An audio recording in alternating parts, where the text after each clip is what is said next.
ICB ইসলামী bank লিমিটেডের business strategic plan এবং employees conference 2025 অনুষ্ঠিত হয়েছে।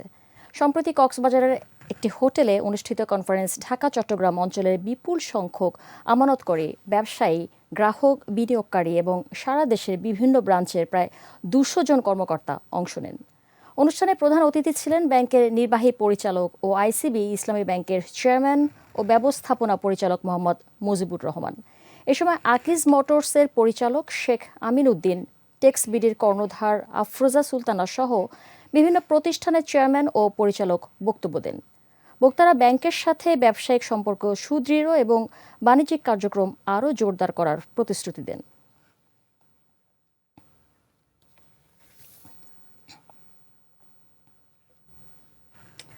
এখন এ পর্যন্তই। গ্রিন নিউজ ও অন্যান্য আয়োজন দেখতে চোখ রাখুন আমাদের ওয়েবসাইট, ইউটিউব ও ফেসবুকে।